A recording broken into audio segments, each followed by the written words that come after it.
Muy buenos días. Felicitarlos por su puntualidad.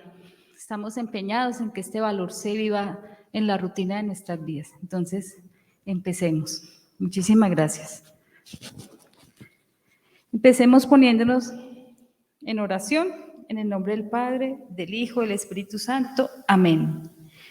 Padre mío Calasanz, mi maestro, luz y guía. Mírame desde la gloria y bendíceme en este día. Alcánzame del eterno inteligencia y piedad y un entero rendimiento a su santa voluntad. Amén. Buenos días, respetados padres de familia. Gracias por su asistencia y su puntualidad. Nuestro plan estratégico contiene objetivos que se materializan en acciones concretas y que se gestionan a través de proyectos muy puntuales. Es así como hoy les convocamos desde los proyectos de integración de las familias, Familias Unidas en Calasanz y Proyecto de Salud Mental, Vive Sano, acogiendo la vida con todos sus colores.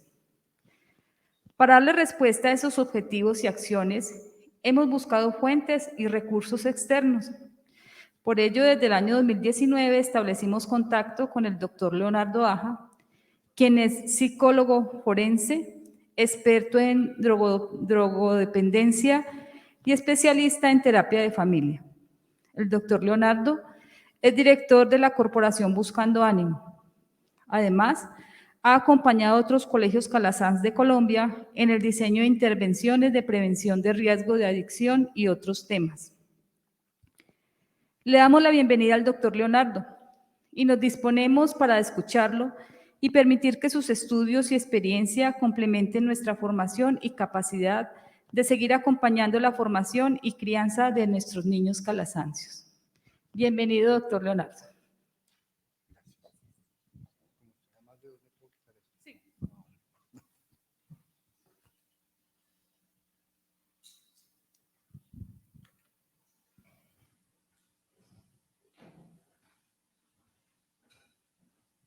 Muy buenos días.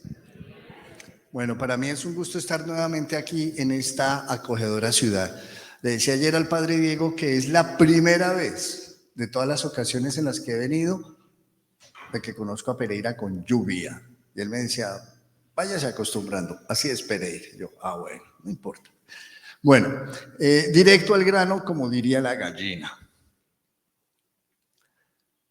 Promoción de la salud mental. Voy a hablar primero algunas generalidades de nuestro contexto global.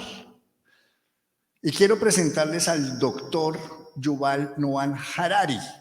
El señor es un pobre ignorante que es doctor en historia, también es filósofo y le habla al oído a muchos presidentes del mundo. Es consejero presidencial de muchas naciones. Entonces, ya podrán darse cuenta, un pobre ignorante el señor.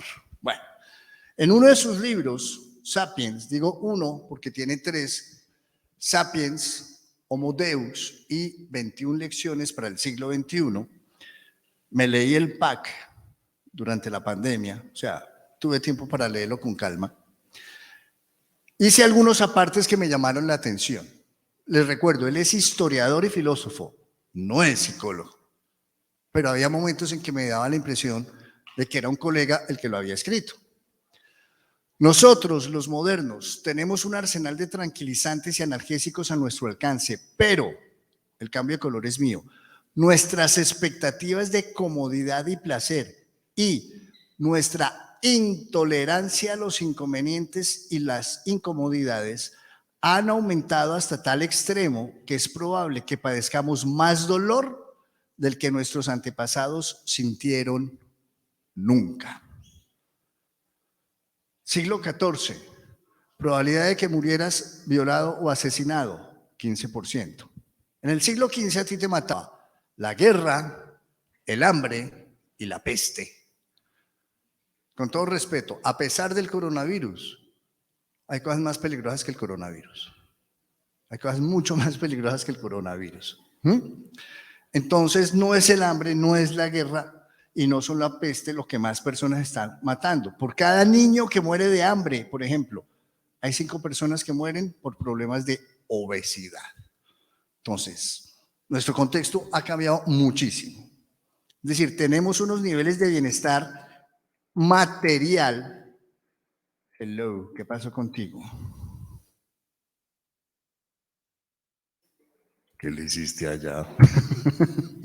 Bueno, profetas, poetas, filósofos se dieron cuenta hace miles de años que estar satisfecho con lo que se tiene es mucho más importante que obtener lo que se desea. Estuve pensando mucho en esta frase. Yo decía, este señor nos está haciendo una invitación al conformismo. Después dije, no, él nos está haciendo una invitación al agradecimiento.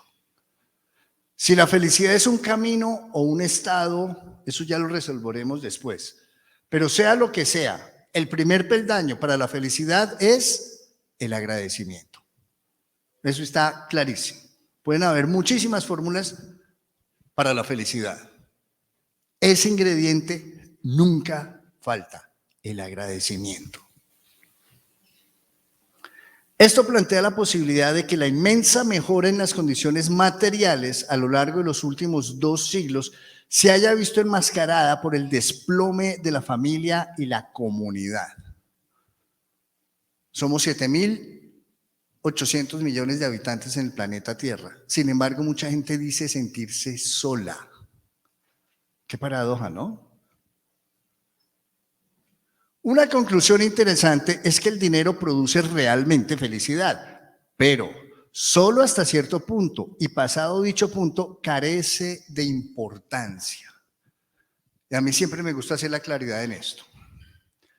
El dinero necesario es suficiente para satisfacer tus necesidades básicas y primarias, porque no nos digamos mentiras. Acostarse uno a dormir con un hueco de aire en el estómago, eso es una vaina muy brava. Eso es una vaina muy brava. O estar uno implorando de que ojalá no llueva, porque si empieza a llover, primero el golpeteo en la teja de zinc y segundo llueve más por dentro que por fuera. Ser feliz así es muy difícil. Pero una vez que hemos logrado satisfacer esas necesidades básicas y primarias, no importa que ganes 3, 10 o 100 veces más dinero, eso no aumentará significativamente tus niveles de felicidad. Ahora bien, ¿qué porcentaje de la población del mundo logra satisfactoriamente sus necesidades básicas y primarias? Esa es otra pregunta. De todas formas, yo le hago la invitación a la gente. Vuélvete millonario, pero ten claro que siendo multimillonario, eso no va a aumentar significativamente o como tú esperarías o creerías tus niveles de felicidad. Y si siendo millonario te aburre esa vida, pues al cabo de 3 años simplemente, 2 años de millonario, ay no, esto está muy aburrido, coges ese dinero, vas y lo donas, los donas a muchas fundaciones que sí lo necesitan y vuelves a tu condición económica original. Fácil.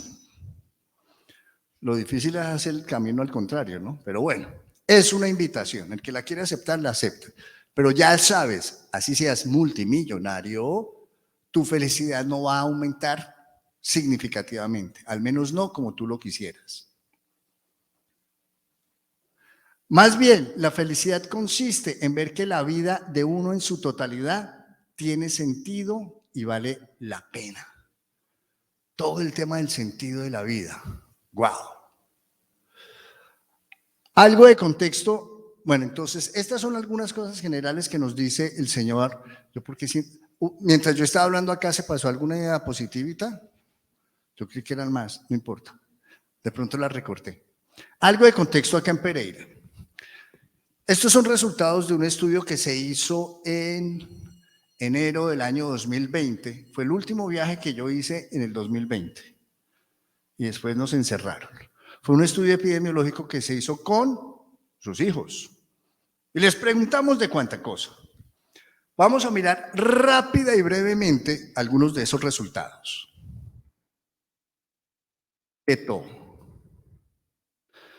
Unas preguntas que se les hizo a ellos acerca de la relación con ustedes.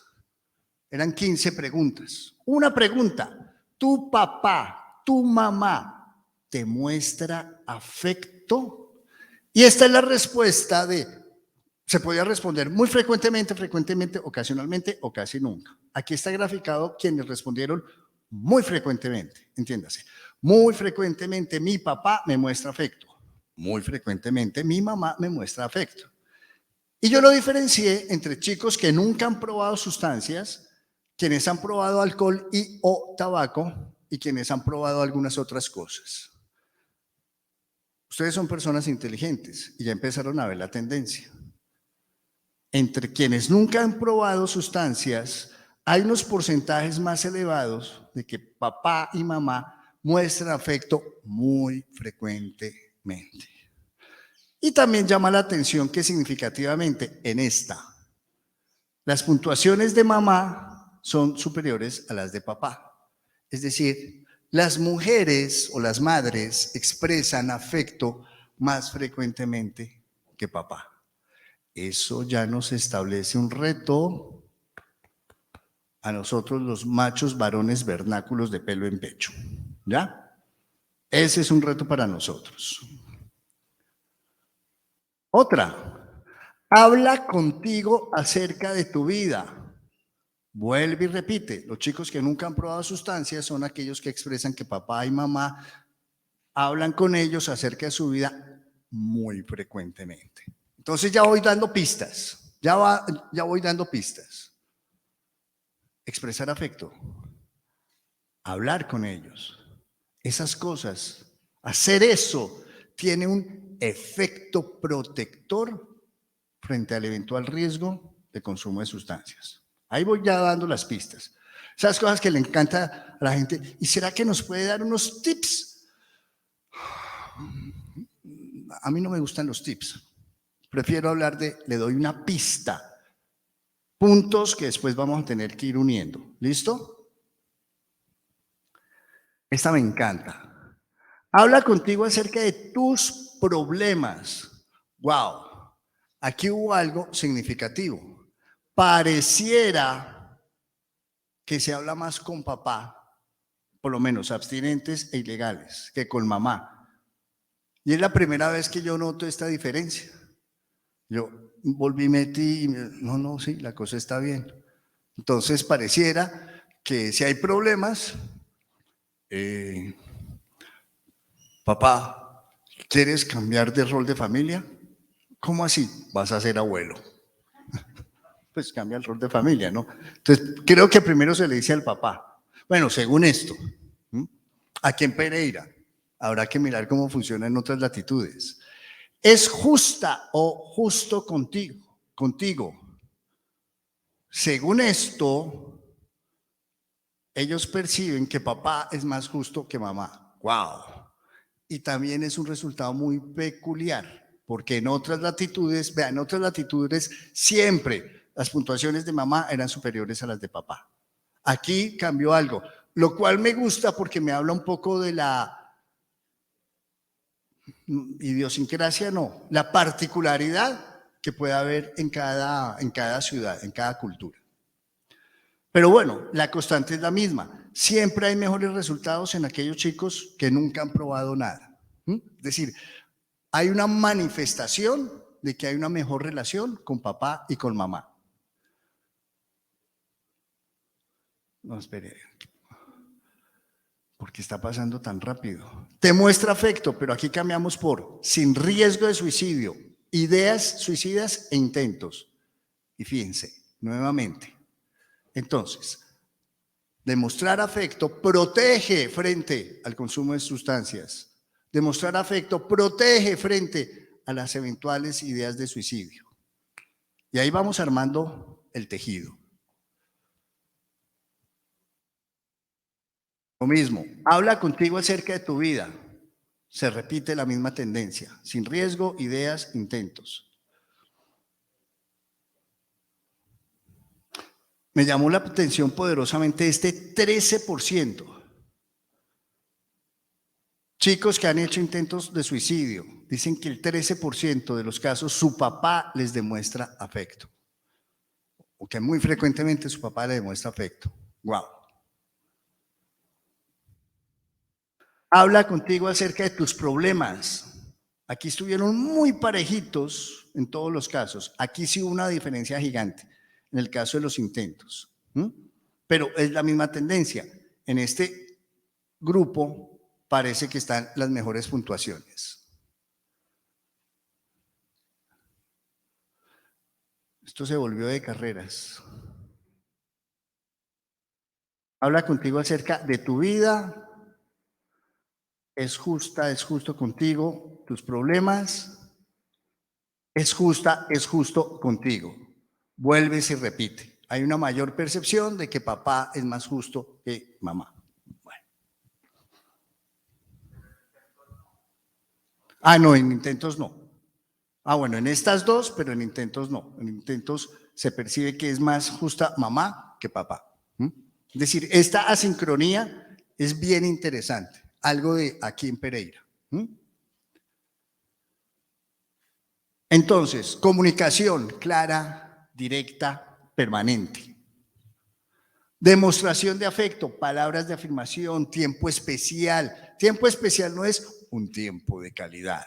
Para que haya calidad de tiempo se necesita cantidad. Hijo, vamos a ir a jugar fútbol al parque, 10 minutos, pero con calidad. ¿Ustedes creen que nuestro hijo, 10 minutos, reventemos esa pelota, papá? Eso puede tomar 4 horas. O mamá y las mujeres se van a ir a muñequear al centro comercial.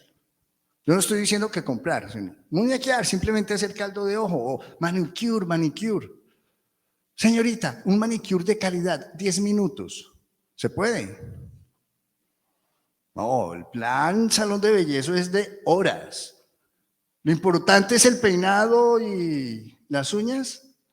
No, es todo lo que se habla, todo lo que se comparte. Eso es lo importante.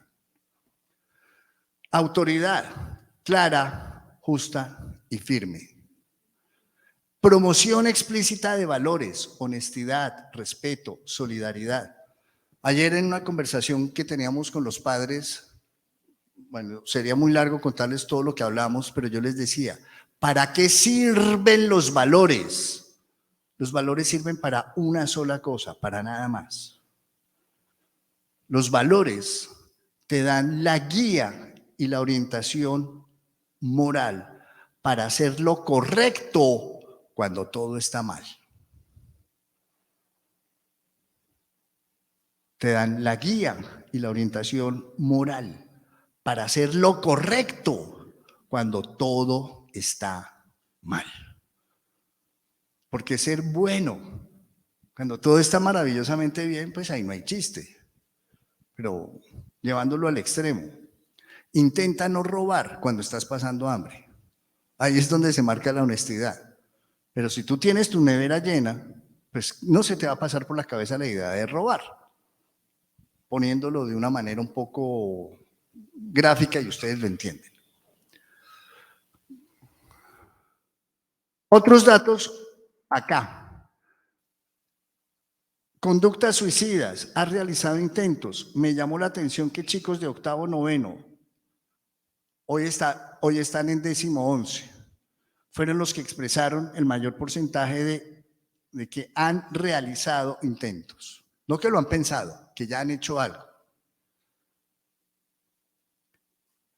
Entre hombres y mujeres, vean la proporción.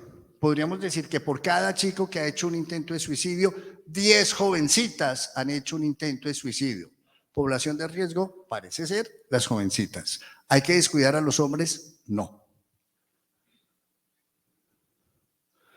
Vean esta. La conexión entre consumo de sustancias y riesgo de suicidio. ¡Guau! El 22% de los chicos, chicas que reconocen haber tenido contacto con sustancias ilegales han realizado intentos de suicidio. No despreciamos entonces tampoco los que han tenido contacto con sustancias ilegales. Y fíjense, entre los abstinentes es casi inexistente la presencia de intentos de suicidio.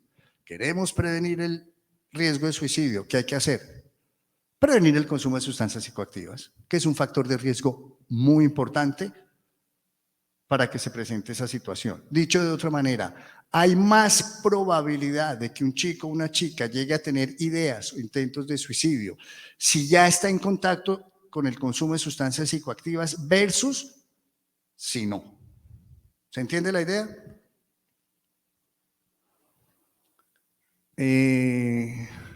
Aquí lo que se hace es resumir. Abstinentes, bueno, según los grados, pero aquí nos enredamos mucho con esta. Bueno, también, es que ya el tiempo me está... Lo que importa, aquí esta sí es, no es que la otra no. Vuelve y juega. Masculino, femenino.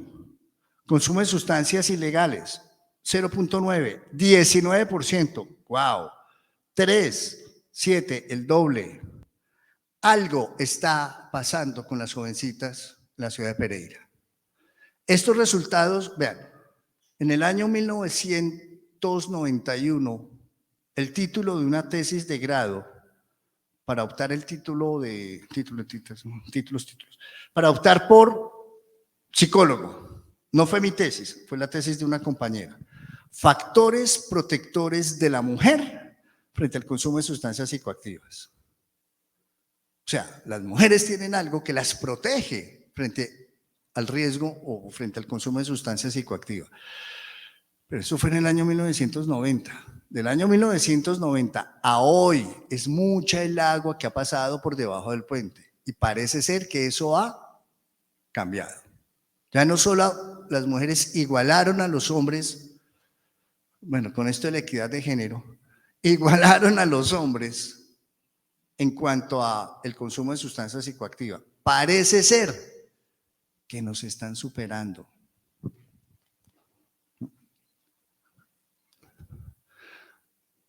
Estos son algunas variables que se midieron. Por ejemplo, el sentido de perseverancia, el autocontrol, proyección de vida. ¿Qué encontramos? Los chicos de entre sexto y séptimo grado tuvieron los mejores puntajes y a medida que iban creciendo, como que iba disminuyendo el sentido de perseverancia, o bueno, aquí bajó bastante, pero la diferencia entre sexto y séptimo con los otros es impresionante. Ahí es donde yo me formulo la siguiente idea. ¿De verdad si nos interesa que los chicos maduren? Yo creo que deberían ser inmaduros toda la vida y quedarse en tercero o cuarto de primaria mentalmente hablando. ¿Pero por qué, Leonardo? El cigarrillo es malo, destruye tus pulmones y te puede dar cáncer. Sí. Papi, no fumes más. En el colegio me dijeron que el cigarrillo da cáncer. 8 años y el niño lo entiende. Y no hay que repetírselo 2 y 3 veces. Lo entiende a la primera. 8 años. Pero después parece que maduramos y a los 13, 14... Bueno, ¿para qué les cuento el resto? Sentido de perseverancia y autocontrol. Pareciera que hay más en hombres que en mujeres. En proyección de vida, la diferencia no es significativa. Sentido de perseverancia, pero de acuerdo a si son abstinentes, consumidores legales e ilegales. ¿Quiénes tienen los puntajes más elevados en el sentido de perseverancia, autocontrol y proyección? Los chicos que no han consumido sustancias psicoactivas. Podríamos decir entonces que desarrollar un buen nivel de autocontrol, de proyección de vida y de sentido de perseverancia puede funcionar como un factor protector frente al consumo de sustancias psicoactivas. Yo creo que sí. ¿Y aplica para el riesgo de suicidio? Idéntico. Más en autocontrol y proyección de vida. Bueno, y también en sentido de perseverancia. El desarrollo de esas competencias afectivas tiene un efecto protector en ellos. Riesgo asociado con la madre y riesgo asociado con el padre. ¿Se acuerdan las preguntitas que vimos así rápidamente? Bueno, aquí está la condensación. Entre más alto el puntaje, mayor el riesgo. Y mayor riesgo en los grados. Es decir, van creciendo y los vamos desatendiendo afectivamente. van creciendo y los vamos desatendiendo afectivamente. Esta cachetada no es para ustedes, porque ustedes están acá. Pero díganle a los que no vinieron de los grados. Si se hubieran convocado a los de preescolar, lo hubiéramos tenido que haber hecho allá en el otro. En el otro. ¿Cómo es? En el Coliseo. Si se hubiera convocado a los papás de preescolar, lo hubiéramos tenido, pero ya eran los grandes. La bofetada no es para ustedes. Díganles a los otros, oiga, por allá los preguntaron. Por allá los preguntaron. ¿Está clara la evidencia o no? Riesgo asociado con el padre. Aquí, en general, el promedio es mayor padre versus madre. Y, oh, qué casualidad. Entre hombres y mujeres hay un mayor riesgo frente a las mujeres por parte del padre. Es idéntico entre mamás, entre chicos y chicas por parte de la mamá. Es decir, vuelve y nos pone en evidencia la mayor vulnerabilidad a la que podrían estar expuestas las jovencitas. Repito, ¿hay que desatender a los chicos? No.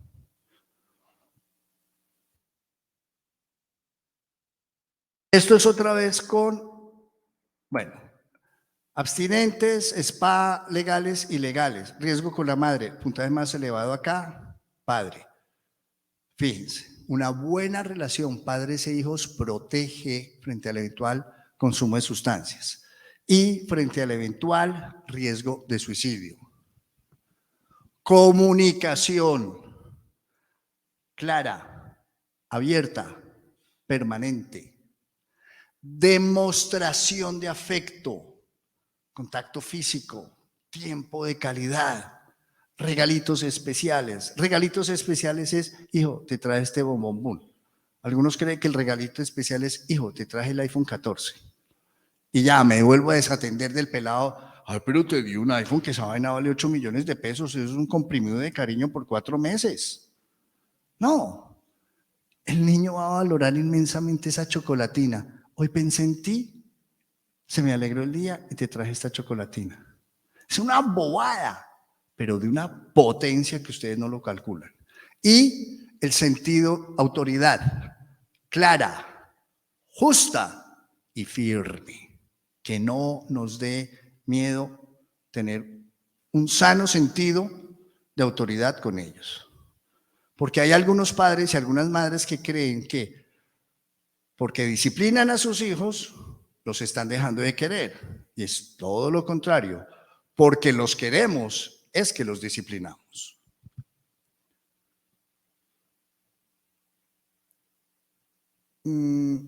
Puntaje en síntomas de estrés. Resumen de las conductas suicidas y de consumo de sustancias. ¡Qué casualidad! Son los chicos que han realizado intentos quienes tienen unos puntajes en síntomas de estrés más elevados. Igual que aquellos chicos que han tenido ya contacto con sustancias ilegales. Entonces, aquí ya vamos perfilando que esto no es simplemente, oh, es que se dejó influir por los amigos. No, hay ciertas condiciones de vulnerabilidad psicológica en algunos jóvenes y algunas jovencitas que, dada esa vulnerabilidad, son más propensos a esas influencias del entorno.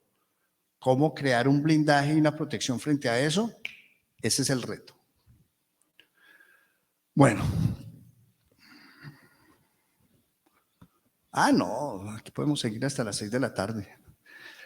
¿Qué es eso de la salud mental? Porque eso fue lo que nos convocó. Bueno, entonces lo que les mostré no son datos del estudio epidemiológico a nivel nacional, esos son datos de aquí, son sus datos, es la realidad de ustedes, no de Pereira, la del colegio Calasanz Pereira. Bueno, ¿qué debemos entender por salud mental? Esta es una definición que da la Organización Mundial de la Salud. El rojo es mío. No voy a leer, voy a resaltar ciertas palabras. Para que haya salud mental debe haber bienestar, individuos conscientes, afrontar, es decir, capacidad resolutiva frente al estrés, trabajar, contribuir. Miren todo lo que implica la salud mental. O sea, salud mental no es simplemente no estar oyendo voces. Es algo mucho más complejo que eso, según la Organización Mundial de la Salud. Bueno, si fuéramos a hacer algo que se llama examen mental en una valoración médico-legal, psiquiátrica, forense, miren todo lo que tendría que evaluar el psiquiatra forense. Tendría que evaluar cuál es el porte y la actitud de la persona. O sea, ¿ya? Analizaría también, por ejemplo, orientación, atención y memoria. ¿Usted quién es? ¿Usted cómo se llama? ¿En dónde estamos? ¿Qué fecha es hoy? Esas 3 simples preguntas. ¿Quién es el presidente de Colombia? Bueno, y otra serie de cosas. Introspección y prospección. Introspección. Capacidad para mirar hacia adentro. Ser consciente de mis pensamientos, mis emociones, el resultado de mis decisiones. Y la prospección es calcular o estimar el posible resultado de una acción que yo emprenda. Ejemplo extremo. Luis Alfredo Garavito tiene un sentido de prospección y un sentido de introspección más o menos nulo. Nulo. 0. Estoy poniendo el ejemplo al extremo, ¿ya? Entonces, fíjense cuán compleja puede llegar a ser esto que llamamos nuestra salud mental. ¿Estoy demasiado salido de la cámara? Ah, bueno. Usted no importa, lo que importa son las láminas. Entonces, en últimas, hiper mega resumido, esto de la salud mental podríamos condensarlo en cómo pienso y percibo, cómo siento y al final cómo actúo, cómo me comporto. Pienso, percibo, siento, al final cómo me comporto. Bueno, factores globales de riesgo, protección de la salud mental. Vean, este es el crecimiento de la población a lo largo de la historia. Hubo unos bajonazos por acá. Aquí bajó, vean, aquí subió mucho porque coincidió con algunos descubrimientos de la penicilina, algunos descubrimientos de la medicina. Uno de ellos, la penicilina, los microbios, bla, bla, bla, bla. Uy, aquí se bajó la población. Claro, en la pandemia de 1918-1920, la gripa española. En ese entonces éramos 1.800 millones de personas. Se calcula que pudo haber matado alrededor de 100 millones de personas alrededor del mundo. Hagan el cálculo, 100 sobre 1.800 versus 6 millones sobre 7.800. Aclaración. Macroscópicamente hablando, esta vaina del COVID fue un chiste. Microscópicamente hablando, esta vaina fue una desgracia. Si yo hiciera una pregunta ridículamente tonta, pues todo el mundo aquí alzaría la mano. ¿Alguien cercano a ti falleció por el coronavirus? Todos alzaríamos la mano. Pues no hice la pregunta, pero todos alzaríamos la mano. Entonces, microscópicamente, en términos de la vivencia de cada uno de nosotros, claro que esta cosa fue una desgracia. Total. Y ahí yo no voy a discutir nada.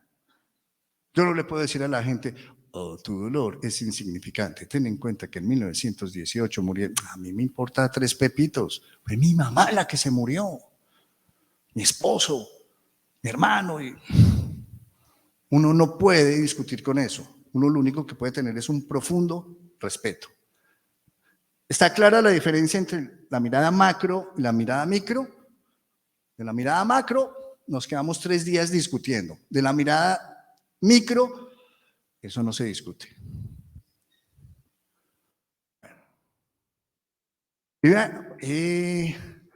Bueno, sin embargo, los niños de hoy, la primera generación que vivirá menos que la anterior, el sedentarismo los hace débiles. Factor de salud mental, el ejercicio. Estimulen en sus hijos que hagan ejercicio. Nadie les está diciendo que se vuelvan competidores de alto rendimiento, pero que hagan ejercicio. ¿Sí? Que se desconecten tanto de los bicharacos esos. ¿Saben cuáles son los bicharacos, no? ¡Ey, quieto! Análisis descriptivo de las variables, nivel de actividad física, depresión y riesgo cardiovascular en empleados y docentes de una institución universitaria en Medellín. Del análisis descriptivo se concluyó que las dislipidemias, niveles altos de colesterol, y el sedentarismo eran los principales factores de riesgo cardiovascular encontrados en la población. Además, ojo aquí, los valores menores de CLDL, valores menores el llamado colesterol malo, niveles bajitos de colesterol malo o lipoproteína de baja densidad y de depresión, o sea, colesterol malo a bajito, niveles de depresión bajitos. Se encontraron en personas físicamente activas o muy activas. Menos colesterol, menos depresión, ¿en quiénes? Personas físicamente activas o muy activas. Yo promuevo mucho el ejercicio físico. Me tienes sin cuidado si vas a tener un cuerpo fit. Chévere, bacano, bonita tu moto. A mí me preocupa más el ejercicio físico por ese impacto favorable y positivo que tiene sobre el cerebro. Sobre el cerebro. Bueno, y recordemos, nuestro cerebro termina, o nuestro sistema nervioso central termina de configurarse hasta los 21, 22 años. O sea, cuando nosotros nacemos, no es simplemente un asunto de coger talla y peso y ya. O sea, nosotros nacemos incompletos. Todavía nos seguimos desarrollando. Algo está pasando con la dieta. En Colombia, cuando hablamos de diabetes, el porcentaje es del 10% en el país, la hipertensión del 25%.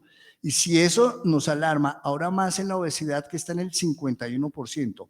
Una de cada 2 personas es obesa. Lo dice el doctor Iván Darío Escobar, médico endocrinólogo.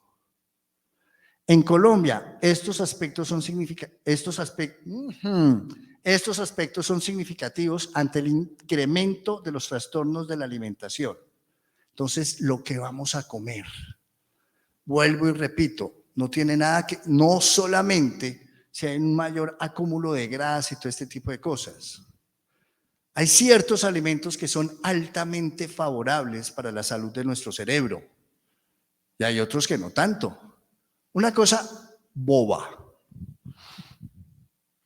El chico está preparando un examen. Está en su escritorio y preparando el examen. Y tiene una Coca-Cola, pues por aquello de la sed, Pereira es caliente, bla, bla, bla. Papito, la Coca-Cola déjela con las crispetas si se va a ver una película de Netflix. Pero ahorita que está estudiando, cero Coca-Cola, un vasito de agua. ¿Y por qué? Porque la Coca-Cola le va a dar un pico de azúcar en la sangre que después se baja. Esas subidas y bajadas tan repentinas de glucosa, de concentración de glucosa en sangre, el cerebro no lo tolera bien y afecta procesos de atención y memoria. La Coca-Cola déjele para el Netflix. ¿Va a estudiar? Agua. ¿Se entiende? Y algo tan simple como eso. Y podría quedarme aquí una hora contándoles la sana influencia que tienen los ácidos grasos poliinsaturados omega 3, aguacate, salmoncito, sardinas, atún, frutos secos, aceite de oliva, que en almacenes naturistas venden también las perlitas de omega 3, hágale, ¿sí? No se quede sola con las perlitas, Alimentos, alimentos, alimentos. Estrés emocional, depresión e hipercolesterolemia. ¿Perdón? ¿Hay una relación entre el estrés, la depresión y el colesterol? Sí. Los acontecimientos estresantes no son el problema en sí, sino el problema es la forma como los afrontamos. La depresión, como su consecuencia, sí parece ser negativa, ya que se asocia con uno de los principales factores de riesgo cardiovascular, que es la dislipidemia.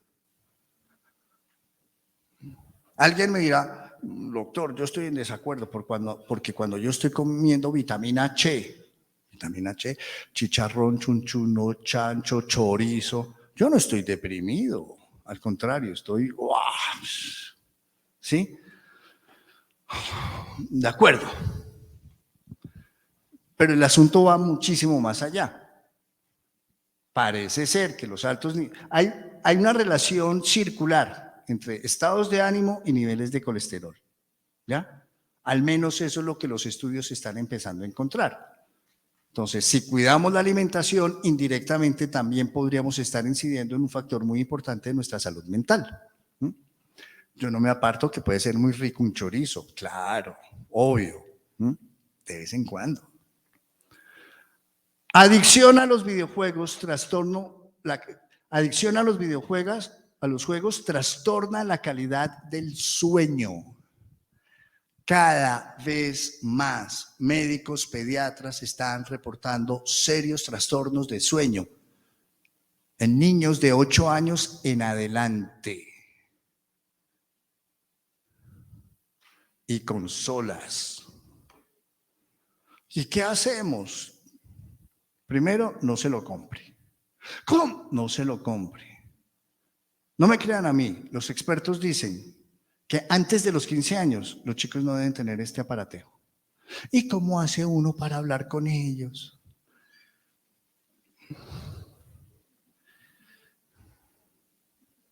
En el recreo, créeme que tu hijo no quiere hablar contigo. Puedes estar segura. Y si llega a ocurrir alguna cosa, créanme que el colegio se va a poner en contacto con ustedes. Entonces no es más que un falso y tonto pretexto. Claro, Samsung y Apple desacuerdan con lo que yo estoy diciendo.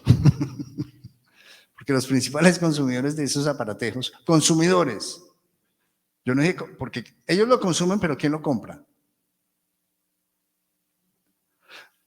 Conozco muy poquitos jóvenes que se compran el iPhone con sus propios, que se dan a la tarea, es que voy a guardar lo que me da mi papá de la mesada para comprarme el iPhone. Conozco muy poquitos. Eso se lo compra papá y mamá. Entonces, si nosotros le ponemos ese factor distractor, después no nos quejemos de, ay, pero ¿yo qué hago? Pues quíteselo. ¿Qué otra cosa puede hacer? No lo sabe manejar, no lo sabe administrar, no está dando señales de tener control sobre eso. Quíteselo. Ay, pero me va a dejar de querer. Bueno, así es como él te manipula. Las cosas más importantes en la vida y en ese orden. Primero, el aire. ¿Cómo así? Contén la respiración 5 minutos y lo vas a entender. Segundo,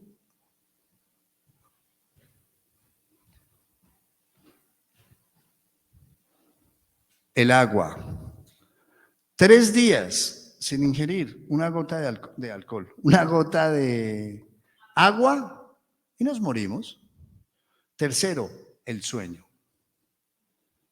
Cuarto, la comida. El sueño es más importante que la comida, ¿sabían? Tú puedes durar 1 mes sin probar un bocado.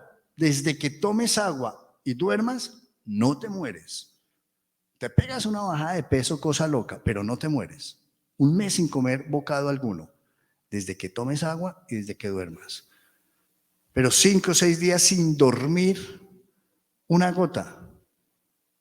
Primero terminas en una clínica psiquiátrica y si allá no te duermen, te puedes morir. Uno se puede morir por no dormir. En la Guerra Fría, algunas técnicas de interrogatorio o de persuasión tortura, era no dejar dormir al fulano. Y vieron que muchos se les murieron. El cuestionario de experiencias relacionadas con los videojuegos, un instrumento para detectar el uso problemático de videojuegos en adolescentes españoles. Y una de las preguntas de este instrumento es, ¿sufres alteraciones de sueño debido a aspectos relacionados con los videojuegos? Entonces, ahí les voy dejando algunas ideas. Relaciones sociales. ¿Cuántos amigos reales y verdaderos tiene mi hijo? ¿Son personas que lo respetan, lo valoran, lo cuidan y lo aprecian? ¿Realizan actividades constructivas, edificantes y que los llevan a desarrollarse? ¿Estarían dispuestos a dar la vida por ellos? Bueno, no exageremos, de pronto un riñón o una transfusión de médula. Amigos. Yo a los chicos les digo, mira, es bueno que ahorita a tus 12, 13 años tengas 20 buenos mejores amigos, para que cuando llegues a los 50 tengas al menos 5, idealmente 6. ¿Y por qué 6? Se necesitan 6 personas para cargar un féretro. ¿Tendrás 6 amigos que van a cargar tu féretro? Oye, Leonardo, hace 15 días yo estaba en la mitad cargando un féretro. Y esta persona me abrazaba y me abrazaba y me abrazaba y me abrazaba. Era el entierro de su mamá. Y me abrazaba. Y lo único que me decía era, gracias. Yo pensaba para mis adentros, pues sí, fue al funeral de tu mamá, pero esta persona lo valoró inmensamente. Sobre todo porque con esta vaina del COVID ya no tuvimos la oportunidad de enterrar a nuestros seres queridos. Nos los entregaron en una urna como un mes y medio después. Créanlo, no, pero esa vaina patea. Y hay mucha gente que tiene el duelo un poquito enredado por eso. No es algo bobo, no es algo tonto, no es ganas de molestar de las personas. Ese ritual de despedida para el que se va es muy, muy importante para la gente. Y bueno, muchos estamos lidiando con esa cosa. Colombianos leen la mitad de los libros del promedio en Latinoamérica. Los colombianos leen 2.7 libros al año, mientras que en países como Argentina o Chile la cifra es de 5 ejemplares anuales. Voy a ser narciso, vanidoso y creído. ¿Y ese tipo cómo es de creído? Pues sí, él lo dijo. O sea, no fuiste perceptiva, él lo dijo. El año pasado yo me leí 30 libros. 30. Eso significa que si hay 10 personas y yo estoy ahí, 9 no se leyeron uno y yo me leí los libros que los otros no se leyeron. Más o menos. Y si después preguntan que por qué Colombia está como está, no le echen la culpa a la derecha, no le echen la culpa a la izquierda, no le echen la culpa al centro. Esa es la fácil. Esa es la fácil. Más bien miremos si estamos o no estimulando en nuestros hijos el amor por la lectura. ¿Cómo vamos a dominar un pueblo? Con 2 herramientas, miedo e ignorancia. Y casualmente, la ignorancia estimula el miedo. Pregunta. ¿Quiénes de ustedes saben comprar y vender criptomonedas? Alcen la mano. Criptomonedas. Listo. ¿Saben comprar Binance? Listo. Ustedes se quedan callados. ¿Quiénes son los 3? 1, 2, 3. Callados. ¿Quién se arriesga a ser ratón de laboratorio o ratoncito? Le voy a preguntar algunas cosas. ¿Nadie? Bueno, entonces hago la pregunta en general. ¿Sabes qué es un Bitcoin? ¿Un Ethereum? ¿Shiba Inu? ¿Gala? ¿Terra? ¿Luna? No. ¿Sabrías cómo comprar una cosa de esas? No. ¿Te da miedo? Sí. ¿Cómo te da miedo algo que no conoces? Precisamente por eso. Bueno, ahora sí les pregunto, ¿tu nombre? ¿Fácil o difícil? Comprar y vender criptomonedas.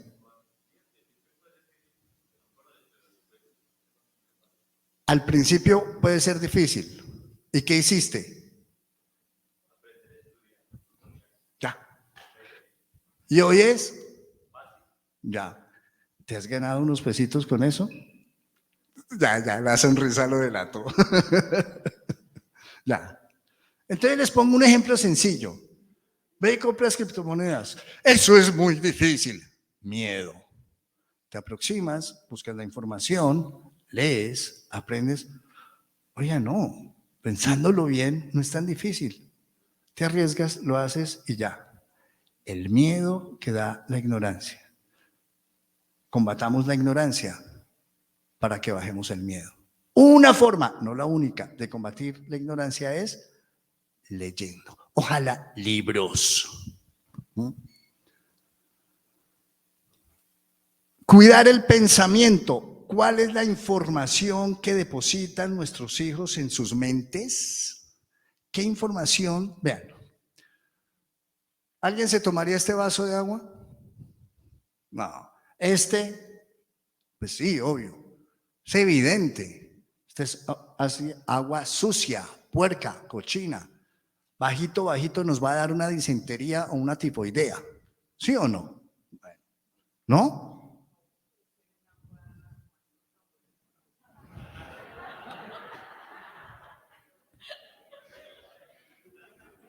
Eso se llama gol olímpico.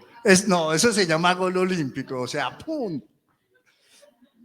O sea, gol olímpico, nada que hacer. Yo aquí no me puedo poner a patalear.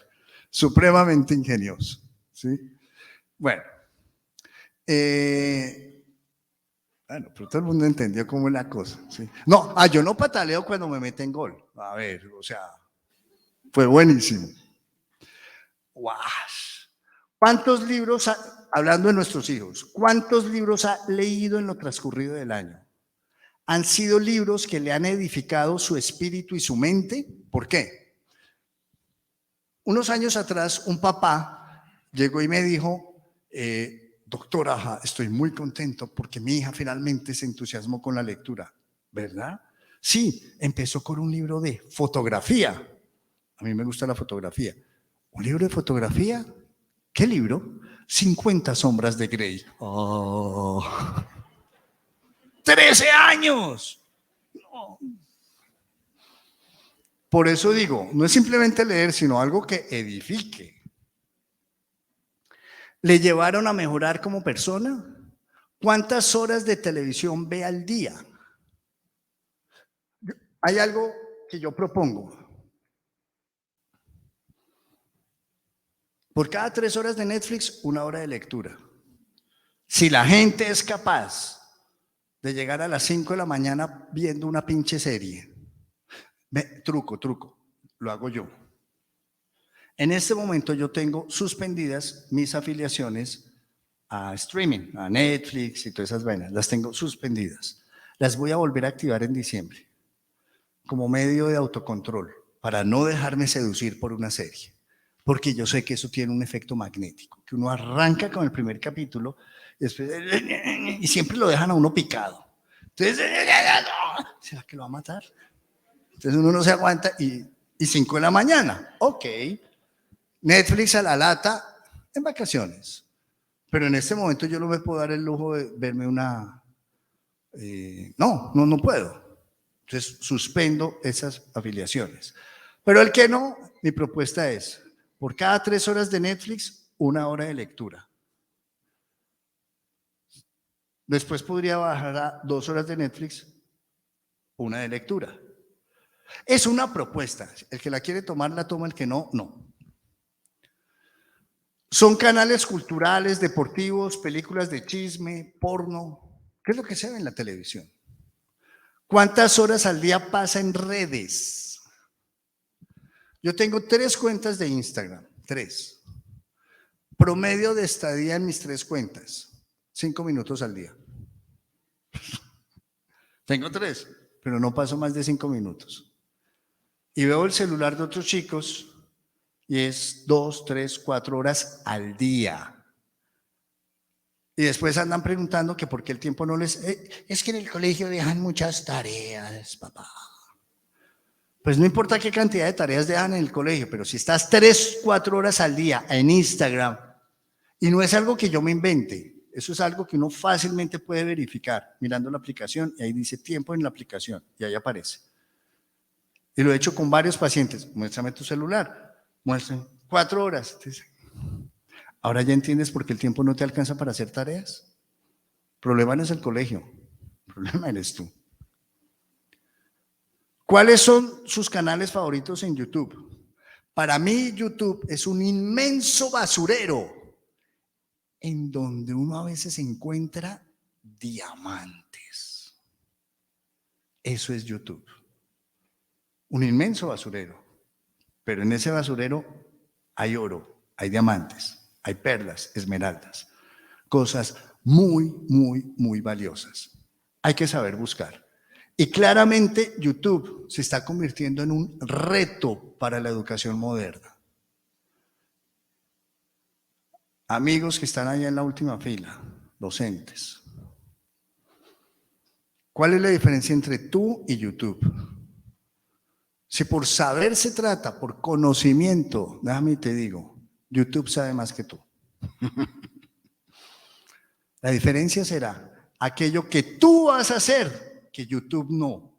Y eso es que tu entrega como persona desde tu corazón. Eso no lo hace YouTube, eso lo haces tú. Amigos, amigas, me tiene sin cuidado si ustedes son muy buenos enseñándoles los 10 casos de factorización. Me importa 3 pepitos. Profe Julio lo hace mejor que ustedes. De verdad. Es más, ustedes recomiendan a Profe Julio. Pero que ustedes estén pendientes de los chicos, de no quiero ser lambón metido ni intrometido, pero ¿te pasa algo? Ese solo gesto es inmensamente valioso. Esa es la huella que ustedes van a dejar en los chicos. De paso, de pronto les van a enseñar física, química, cálculo y todas esas vainitas. A ustedes no los van a recordar, oh, el profesor que me enseñó la ecuación de la línea recta, y igual a ax más c, donde c es la constante.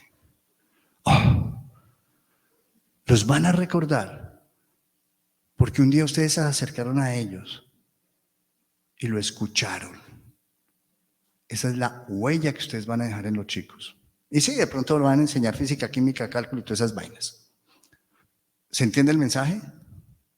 Bueno. Entras en colapsos, internet se cae, no hablemos del Xbox y similares. Es decir, todo lo que entra a la mente de los niños. Voy a poner un ejemplo conmigo. Cuando yo estaba haciendo la especialización de psicología forense, tuve el privilegio de tener al profesor Jiménez, quien fue, él era el profesor de perfilación criminal. Él fue uno de los perfiladores que estuvo en el caso de Luis Alfredo Garavito. Y nos mostró unas fotos en blanco y negro, fotos de archivo a las que muy poca gente tuvo acceso, del estado en que encontraron algunos cuerpos, de lo que no está mal el nombre que le pusieron, esta bestia hizo con los niños. Eran como 10 fotos, blanco y negro. Vi la primera, vi la segunda, vi la tercera y dije, Leonardo, no sea tonto, ¿usted por qué le mete esa porquería a su cabeza? Claro, era un sentido, pues, adultos, estábamos en formación, bla, bla, bla. Pero yo dije, ya con 3 fotos es suficiente. Ahora, pregunta, ¿cómo hago yo para sacar esa imagen de mi cabeza? Alguien que me diga. No, esa imagen ya quedó ahí. Y yo ya un hombre adulto, maduro, creo, y de cuánta cosa más. ¿Se imaginan entonces cierto tipo de informaciones incorrectas, inadecuadas en la mente de niños y jóvenes que se están formando? Entonces, esta agüita me la tomo y en 2, 3 horas estará saliendo en formato orina. Y bueno, las células habrán aprovechado algo y toda la cosa. La comida entra y sale, la mayoría, otra se queda por aquí, pero bueno, eso sale. Pero la información, hay información que entra y jamás saldrá. ¿Qué tipo de información permitimos que entre a la mente de nuestros niños y de nuestros jóvenes? ¿Qué papel jugamos padres y madres en la promoción de la salud mental? ¿Esta historia ya se las conté o no? ¿No? Bueno. Martin Seligman es el papá de la denominada psicología positiva. Psicología que se encarga de estudiar cuáles son los factores determinantes de la felicidad en los seres humanos. Pero él antes estudiaba los procesos depresivos. Él fue el que acuñó el término de desesperanza aprendida. Y miren los experimentos que él hacía. Cogió 50 ratas de laboratorio, Norbergicus albinus, esas, ¿sí? Yo trabajé con ellas, así, bueno, son lindas, ay, que son lindas, bueno, ¿no? ¿Quito la imagen? ¿No? No, si aquí hay alguien que le tiene fobia a los ratones, yo mejor quito esto, porque, bueno, entonces, el experimento consistió en lo siguiente, una alberca con agua, y una a una fue depositando las ratas para esperar cuánto tiempo pasaba antes de que se ahogaran. Ciencia. Ciencia. Tan. Metodológica y científicamente. Él esperó a que cada rata se ahogara. En promedio, las ratas tardaban entre 30 y 40 minutos en desfallecer y morir. Pero hubo 5 ratas que duraron entre 1 y 3 días nadando por sus vidas. ¡Wow! En ese momento, al doctor Seligman se le presentaron 2 problemas. Uno metodológico y otro conceptual. Problema metodológico. Cogió los datos de esas 5 ratas y debajo del tapete. Quitó los datos de la base de datos y ya. Porque eso le cambiaba radicalmente la desviación estándar, el promedio y bla, bla, bla. Y le crea unos inconvenientes. Entonces los consideró, como llaman en estadística, unos outliers o puntos fuera de tendencia o datos espurios. Ok. Resuelto el problema metodológico, pero no el conceptual. Explicar qué pasó ahí.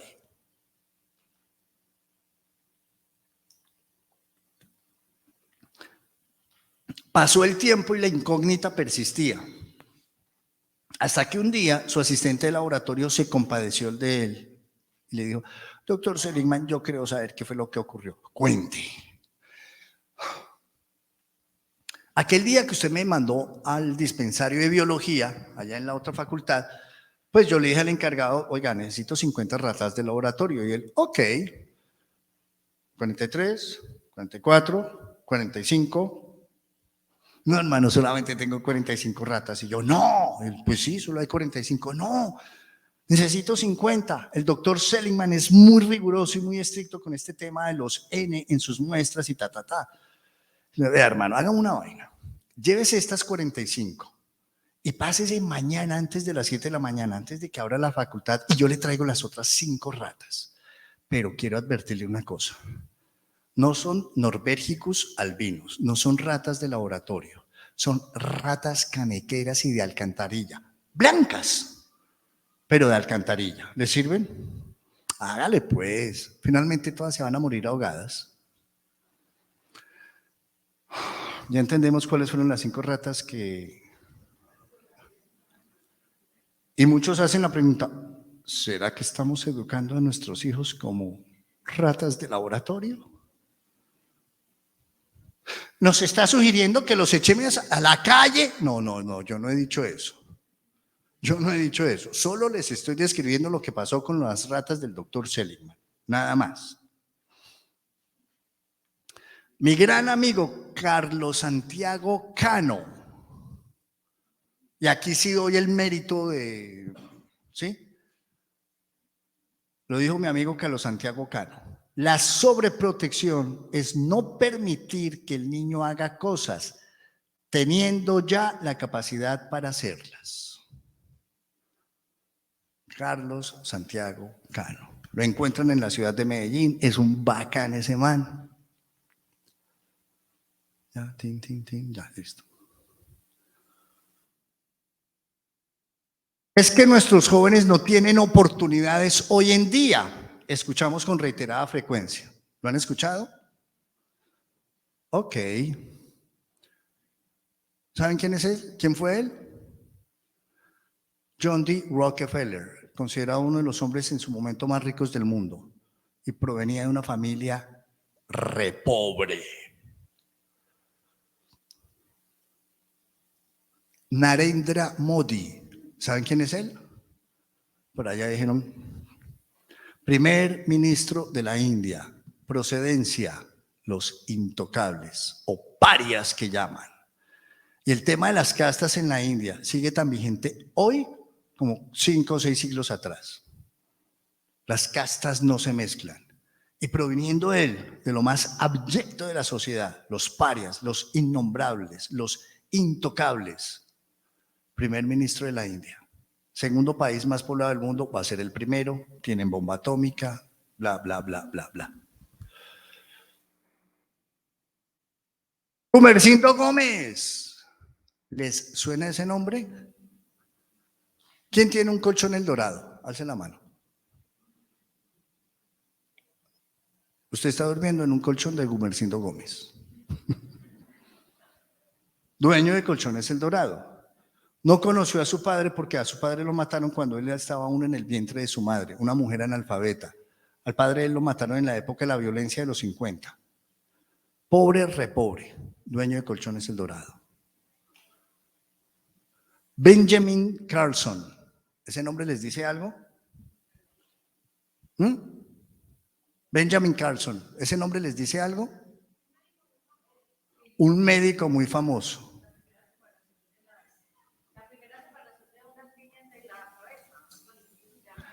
El primer médico cirujano en separar 2 niños siameses que estaban conectados por la cabeza, los separó y quedaron vivos. En las operaciones anteriores, uno moría o los 2. Fue el primero. Pero procedencia del doctor Benjamin Carlson. Mamá analfabeta. Detroit. Morenazo, como pueden ver.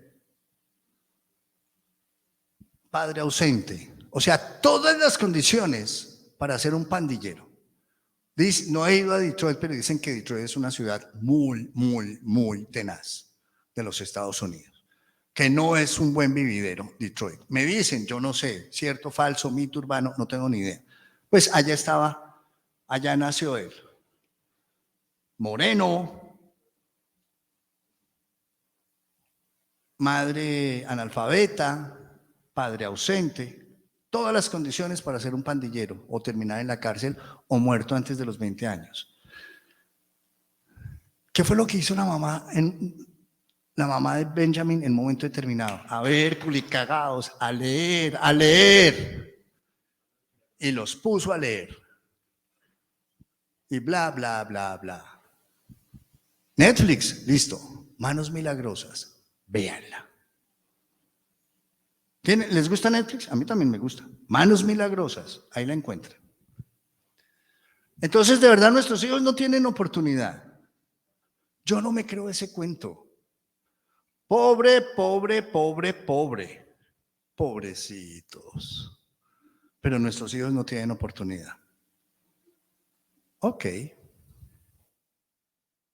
¿Qué tan hábiles somos manejando la adversidad normal de la vida cotidiana? Ustedes dirán, Leonardo, ¿para qué nos va a mostrar un trancón en Bogotá? No, miren este señor aquí varado, en la mitad de la autopista norte. Esa foto las tomé yo, porque yo decía, lo que yo tanto digo en mis conferencias, esta fue. Este señor no sabe cuán significativo fue que le hubiera ocurrido eso, porque se volvió un material didáctico. Esta es la adversidad de la vida cotidiana. ¿La sabemos manejar? Algunas madres y padres modernos están muy preocupados por el estado emocional de sus hijos. Quieren que estén felices y contentos a toda hora. No hay nada de malo en buscar la felicidad, pero eso no significa que ésta sea o deba ser permanente. Por lo tanto, hacen lo que sea para evitar que sus hijos sientan esto: dolor, frustración, congoja, ira, enfado, vergüenza, remordimiento, culpa. Me voy a detener acá. Voy a decir algo impopular. Mi papá ha sido educador toda su vida y con él tenemos unas discusiones exquisitas. Y un día, en una de esas discusiones, él llegó y me dijo: y ustedes, los psicólogos, se tiraron la educación. Y yo: uy, sí, papá, tiene toda la razón. Algún colega mío, o le escuché a algunos colegas, evitar que el niño sienta culpa. Y yo: ¿perdón? Porque es que se sienten mal. Ah, tú lo que quieres es fabricar un psicópata, porque los únicos que no sienten culpa son los psicópatas. Si siente culpa es porque hizo algo mal y tiene que entrar a revisar. Eso que llamamos sentimiento de culpa es un exquisito y fino circuito neurológico que nos lleva a reconocer qué es lo correcto de lo incorrecto. Y cuando hacemos algo incorrecto, aparece la culpa y tiene como propósito reajustar. Si no permitimos que los niños sientan culpa merecidamente, ese es el otro punto, culpa cuando hay lugar a ello, no van a cambiar. ¿Listo? Culpa merecidamente. Cuando es culpa inmerecida, quite de ahí, hermano. Usted no tiene por qué sentir eso. ¡Pum! Daño el florero. Ok, se rompió. Ay, papá, fue sin culpa. Ok. Y el niño se va. Espera, recoge el reguero. Pero fue sin culpa. Que haya sido sin culpa no quiere decir que recojas el reguero. Es más, si tienes tiempo, pégalo y pídele perdón al florero. ¿Va a estar en su estado original? No. ¿Entendiste? Sí, papá. Verificadores de sentido. ¿Por qué hay quienes se divierten inmensamente así? ¿Quiénes de ustedes jugaron checas? ¿Quiénes de ustedes tuvieron infancia? Checas. Un palo de escoba, tapas de gaseosa y checas. Ah, aquí se llama Jermis. Entonces, ¿quiénes jugaron Jermis? Ah. Bueno, y soldados libertados y golosa. Oiga, la calle de verdad que era un parque de diversiones total. Y hoy me pregunto, ¿cómo éramos capaces de pegarle a una lata, a una tapa de gaseosa con un palito, con un palo de escoba? Y esos manes con ese bate y esa pelota y no le pegan siempre. O sea, yo eso no lo entiendo, pero bueno. O sea, ¿cuánto beisbolista se desperdició por el camino? ¿Ah? Y otros que se aburren inconmensurablemente así.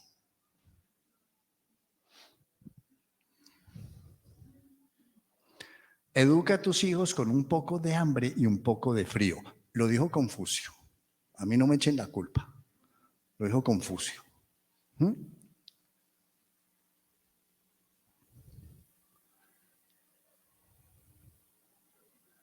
Sí, yo no voy a ser tan guache de pasar justo cuando quede la... Sí, para que quede la vaina así torcida, no, pues feo.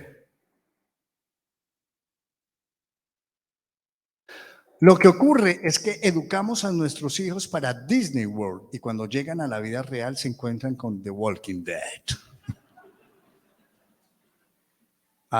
Aguado y castaño. Vea, creo que hoy es todo un género literario este tipo de libros. Es un género literario. Vea, Los hijos tiranos llegan a las empresas. El pequeño dictador.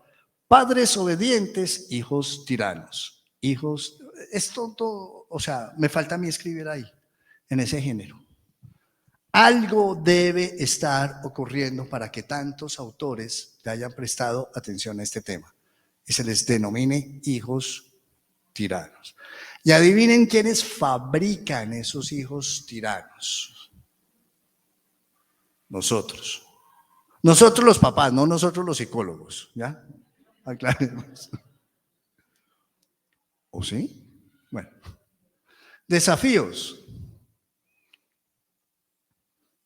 Me fascina. Vean, si yo no hubiera sido psicólogo, yo hubiera sido biólogo. A mí la biología me encanta, me fascina. Los 4 criterios que se tienen para saber si un organismo, un animal, es adulto, según la biología, no según la psicología. Es capaz de cuidarse solo. Es capaz de conseguir su propio alimento. Es capaz de reproducirse y es capaz de cuidar de las crías.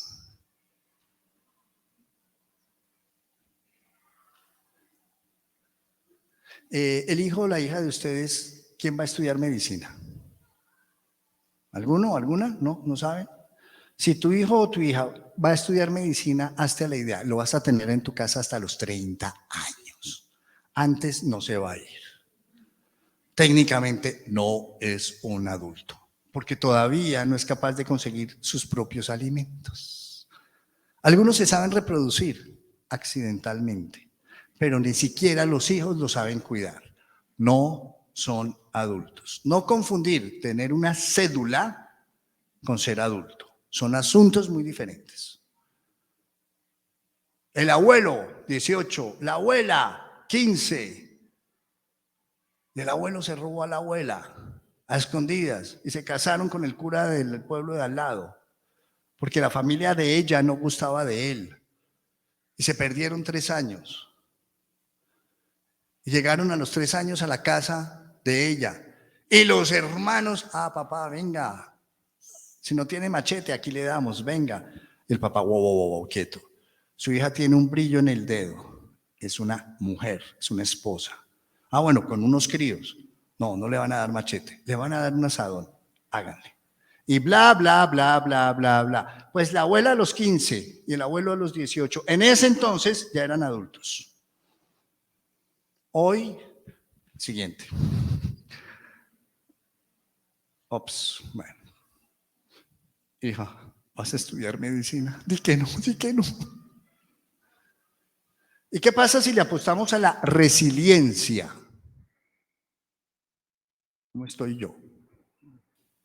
Sí. Antes, bueno, todavía, pero antes se hacían muchos estudios alrededor de la psicopatología. Y este par de señoras hicieron un estudio longitudinal de 30 años para estudiar las condiciones que propiciaban el desarrollo de psicopatología. O sea, vean, la mirada sobre lo enfermo. Hacer un estudio longitudinal en ciencia, eso es un Rolls Royce. Eso es una maravilla. O sea, tú haces un estudio longitudinal y a eso le dedicas toda tu vida. Tiempo, dedicación, plata, bueno, todo.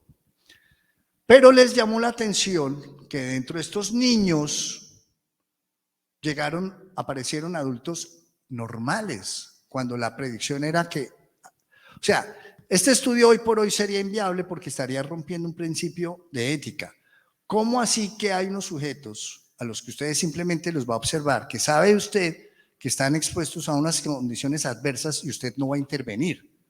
Ahí hay un problema de ética muy complejo. Bueno, pero ¿qué pasó con esos niños que después llegaron a ser adultos normales? Se les llamó niños con síndrome de invulnerabilidad. Desarrollo de personas sanas en circunstancias ambientales insanas. Soldados van a combatir un pelotón, de 30 soldados. Y pim, pam, tiros, balas, esto, lo otro, regresan. Al cabo de un tiempo, de los 30, 3 exhiben señales de estrés postraumático. Ay, tenaz, y no sé qué. Pero hay que hacer la pregunta al revés. ¿Qué pasó con los otros 27 que no desarrollaron estrés postraumático? ¿Se entiende? ¿Por qué los otros 27 no desarrollaron estrés postraumático? ¿Qué los protegió frente al estrés postraumático? ¿Vamos a decir que los 3 que desarrollaron estrés postraumático son unos peleles? No. Pero hay que mirar los 2 lados de la moneda. ¿Cuál fue uno de los factores que encontraron estas investigadoras? Siempre estuvo presente un adulto significativo brindando apoyo afectivo. Un tío, un primo, un padre, un hermano mayor, brindando apoyo afectivo. Hombre, mujer, si hoy tienes unas condiciones económicas muy favorables y tienes la oportunidad de brindarle materialmente las cosas que tu hijo necesita y se merece, maravilloso. Pero por encima de esas condiciones materiales, bríndale aquello que el dinero no proporciona: afecto. Afecto. Lo encontraron estas señoras en una comunidad muy deprimida en Hawái. Llegaron a desarrollarse unos adultos sanos porque tuvieron un adulto que proporcionó afecto en medio de la pobreza. Bueno, hay 2 miradas de la resiliencia: como competencia o como conjunto de atributos. No nos vamos a romper la cabeza con esa discusión académica.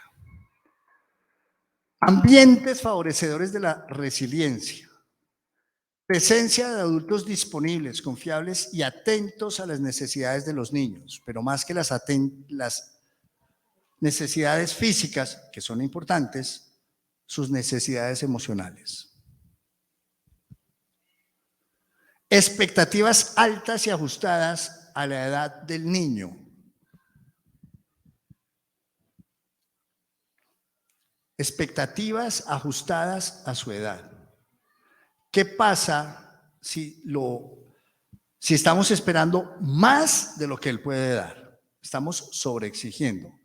¿O qué pasa si exigimos menos de lo que él puede dar? Lo estamos infravalorando. Entonces, aprender a calibrar. Papá, la verdad yo ya no quiero ir a San Andrés. Cállese y siga nadando. El que lo entendió, lo entendió. Creación de oportunidades de participación. Que yo diga esto en el campo es un chiste, porque en el campo, desde que el niño ya aprende a caminar, algo se le encuentra para hacer. Oye, papito, le echa el maíz a las gallinitas y ustedes vayan y me traen esos gajos para crear el fogoncito. Y ustedes 2 allá, los mayorcitos, si ven ese toro, sí, conviértanlo en buey. Y ustedes háganme el favor de, ¿qué? El que entendió, bueno. Y ustedes, niñas, por aquello de la equidad de género, por favor, monten esa cerca en piedras. Háganle pues, mamá, hágale. Y si de pronto, ¿y qué pasa si yo no traigo los chamizos? Si usted no trae los chamizos, su mamá no puede encender el fogón, no puede calentar el puchero para que ustedes, sus hermanos, ella y yo, comamos. ¿No quiere comer? No traigo los chamizos. Ya entendí. Todos ayudan, todos colaboran, todos aportan. Claro, en el campo. Pero en una ciudad, en un apartamento de 70 metros cuadrados, donde uno no puede tener ni cabras, ni pollos, ni marranos, ni vacas, tu única responsabilidad es estudiar. ¿Y eso es autorización para que el cuarto esté como una cueva? ¿Y que no sean capaces de levantar el plato y llevarlo a la cocina? ¿De aspirar o ya? Oportunidades. Pero es que nosotros tenemos empleada el servicio doméstico. Maravilloso. Eso no excluye que lleve su plato de la mesa a la cocina. Condiciones familiares que favorecen la resiliencia. Normas y reglas claras, justas, con respeto de las jerarquías. Muy, muy, muy importante. Jerarquías. Pero eso es enseñarles el autoritarismo, como quieras. ¿Saben quién les da clases magníficas y maravillosos de esto, de reglas, normas, límites, jerarquías? El crimen organizado. ¿Por qué el crimen organizado funciona? Pues porque está organizado. Ellos tienen reglas, normas, castigos y los cumplen. Jerarquías y las respetan. Pero nosotros, los hombres y mujeres de bien, los buenos, los que no matamos, no secuestramos, no violamos y nos autodenominamos gente de bien. Pero si un policía nos detiene porque nos cruzamos un semáforo en rojo, continuemos. El apoyo y la solidaridad entre sus miembros como patrón estable. Muy, muy, muy, muy importante. ¿Saben? Pero es que... ¿Saben en qué momento papá y mamá, no lo van a saber, pero es un verificador, si educaron bien o no a sus hijos el día que mueran y cómo se da esa sucesión? Ya. Ahí vamos a ver si de verdad hay solidaridad o no. Lo interesante con la sucesión es que no es necesariamente la pelea por 3 becerros. Es una pelea de deudas morales del pasado entre hermanos. Entonces, lo mejor que papá y mamá pueden hacer con hijos es sembrar sentido de fraternidad entre ellos. Sentidos de fraternidad. Los mejores aliados que la vida le puede proporcionar a uno en la vida se llama los hermanos. Y papá y mamá se encargará de ello. De incentivar un sentido de fraternidad. Claro, los que tienen el privilegio de tener hermanos. Y los de hijos únicos, después miramos cómo hacemos ahí. Estrategias familiares de eficacia y afrontamiento. El problema no es tener problemas, el problema es saber resolver los problemas. Expectativas positivas de los padres sobre el futuro de sus hijos. Inepto, bruto, inútil, para nada. Usted lo único que hace es sombra y todo porque el sol sale, porque si no, ni siquiera eso haría. Lo he oído. Y después preguntan que por qué este muchachito es una caspa. Pues con un papá y una mamá refiriéndose a él de esa manera. Quienes conocen de cerca a Mariana Pajón dicen que la mitad de sus medallas es por el papá que siempre ha estado detrás de ella. Y se despiporró papá, me fracturé una pierna. Bueno, mamita, 2 meses de yeso y vuelve y se sube en la bicicleta, porque tú puedes. Sí. Dicen que Mariana Pajón parece la mujer biónica, que tiene más platino que una joyería, porque siempre papá estuvo ahí detrás de ella. Y cuando miramos la historia de grandes deportistas, es significativo cómo papá y mamá, al menos uno de los dos, fueron sus principales porristas. A veces no calculamos cómo. A ver, es que yo voy a estudiar música. ¿Música? Sí, música. ¿Música? Sí, música. Música, pero estúdiate una administración de empresas por el ladito, como plan B, uno no sabe. Uno no se da cuenta que lo que le está diciendo uno al hijo es, ¿sabe qué, hermano? Yo no creo que usted sea lo suficientemente teso, berraco y talentoso como para triunfar en esa vaina. Esa cosa le va a quedar grande. Entonces, más bien, sígase por el script normal. Administración de empresas, economía, derecho, psicología. En últimas, el mensaje que le estamos mandando es ese. No creo que usted sea lo suficientemente capaz de salir adelante en eso.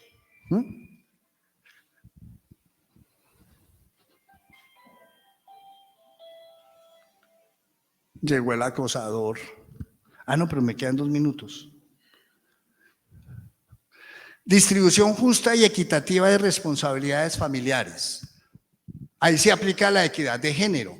Todos ayudan, todos colaboran, No más las niñas, no más los niños, todos. Apoyo de los padres en las actividades escolares de los hijos. El apoyo es guiarlos y orientarlos en aquello que les está quedando grande. No hacer las tareas por los hijos. ¿Ustedes ya fueron al colegio o es que están repitiendo? El que estaba yendo al colegio es él. Entonces, claro que ellos necesitan guía, pero que ellos lo hagan. Incentivar acciones de apoyo a otras personas, porque esto desarrolla sentido de cooperación, solidaridad y empatía. No es suficiente con traer panela, chocolate y enlatados para dar a las personas del derrumbe aquel y no sé qué y si sé cuándo. Sería incluso interesante ir y llevarles personalmente esas ayudas y ver a los niños que están allá y ayudarlos. Mamá, que hay que llevar unas libras de chocolate por los niños esos que se les cayó allá a la casa por las lluvias y no sé qué. Tan lindos. No, hermano, lléveles ustedes eso. Ahorita en Europa sí que se va a desarrollar el sentido de cooperación y solidaridad. Va como 1,5 millones, 2 millones los ucranianos que han salido. Bueno, ahorita Europa se va a entretener bastante con eso. Bueno, estas son simplemente algunas pautas que ayudan a que si creamos ese entorno resiliente, eso va a generar un efecto de protección, de sana protección, frente a esas adversidades normales que la vida les propone a sus hijos y a nosotros. No les sigamos echando la culpa al internet, a Facebook, a Instagram. Más bien miremos qué hacemos o no hacemos en casa. No se sientan tan impotentes. Ustedes tienen influencia sobre sus hijos. La tienen. No se infravaloren. Aún ustedes siguen siendo personas de influencia en sus hijos y en sus hijas. Así la muchachita, pues no, mamá. Yo no sé cómo es que hacen el pelo que hace así como una onda. ¡Wow! Voltean así. ¿Ya? Como digo yo siempre al final, no espero que les haya gustado, espero que les haya servido. No sé si tenemos tiempo para alguna pregunta que yo sea capaz de responder, claro está. 5, 4, 3, 2, 1. O todos lo entendieron o no entendieron nada. Una de dos. Bueno, de mi parte, mis felicitaciones por ustedes y para ustedes por haberse dado esta oportunidad y que tengan 2 o 3 insumos que les puedan ayudar en esa maravillosa y fantástica tarea. A mí me encanta ser papá, me fascina. Yo no lo lamento. Lo único que lamento es no haber tenido más hijos. Es una discusión entre mi esposa y yo. Es lo único que lamento. Pero a mí me encanta ser papá. Y yo siempre digo, yo no sé si soy buen hijo, yo no sé si soy buen esposo, yo no sé si soy buen psicólogo, pero a lo que sí me he dedicado con intención y propósito es a ser un buen papá. Mis jueces son mis hijos. No me lo pregunten a mí, pregúntenselo a ellos. Hasta luego y muchas gracias.